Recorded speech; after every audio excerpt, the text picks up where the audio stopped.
بسم اللہ الرحمن الرحیم۔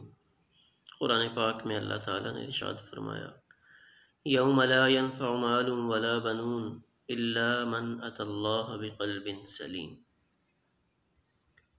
یاد کرو اس دن کو جس دن لا ينفع مال ولا بنون، نہ مال کام آئے گا اور نہ بیٹے کام آئیں گے، الا من اتى اللہ بقلب سلیم، قلب سلیم، صاف ستھرا دل، یہ ہوگا تو پھر انسان کا کام بنے گا۔ یعنی ایمان لانے کے بعد دل کو بیماریوں سے پاک اور صاف رکھنا، یہ ہر ایمان والے کی ضرورت ہے۔ تو جیسے ہماری جسمانی بیماریاں ہیں، ہم ان کو چیک کرواتے ہیں، ٹیسٹ کرواتے ہیں، پھر اس کا علاج کرتے ہیں، تو ایسے ہی نفس کی، دل کی بیماریاں بھی ہیں۔ مثلا میں سے ایک بیماری ریاکاری، ایک بہت بڑی بیماری ہے کہ اپنا چھوٹے سے چھوٹا عمل لوگوں کو دکھلانا، لوگوں کو دکھلانے کے لیے نیک کام کرنا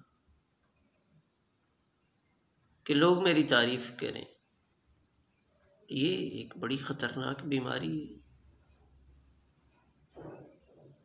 ہم سب وہ واقعہ جانتے ہی ہیں اور سب نے سن بھی رکھا ہوگا کہ قیامت کے دن سب سے پہلے 3 آدمیوں کا حساب ہوگا، ان میں شہید، سخی اور عالم، کہ ان تینوں کے پاس بہت بڑی نیکیاں ہیں، لیکن یہ نیکیاں کام نہیں آئیں گی۔ کس وجہ سے؟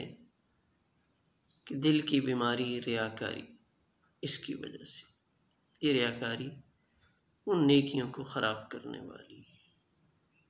اس لیے ہم اپنے طور پہ کوشش کریں، ہمارے دل میں نہ آئے۔ اگر کوئی ہماری نماز کو دیکھتا ہے، ہماری سخاوت کو دیکھتا ہے، ہماری کسی بھی نیکی کو دیکھتا ہے تو کوئی بات نہیں، وہ دیکھتا رہے، لیکن ہمارے دل میں یہ جذبہ نہیں آنا چاہیے، اور ہمیں خود بھی اس جذبے سے بچنے کی بھرپور کوشش کرنی چاہیے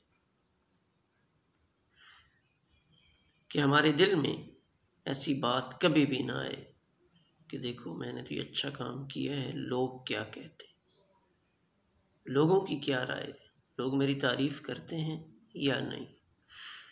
چاہے میں دین پڑھا ہوا ہوں، چاہے میں تہجد پڑھتا ہوں، چاہے میں اہتمام سے نماز پڑھتا ہوں، صدقہ و خیرات کرتا ہوں، بس نیکی اللہ کے لیے، اس میں لوگوں کو دکھلانا یہ مقصود نہ ہو، یعنی ریاکاری، یہ دل کی ایک بڑی بیماری ہے۔ اللہ تعالی ہم سب کو اس خطرناک بیماری سے محفوظ فرمائے۔ السلام علیکم ورحمۃ اللہ۔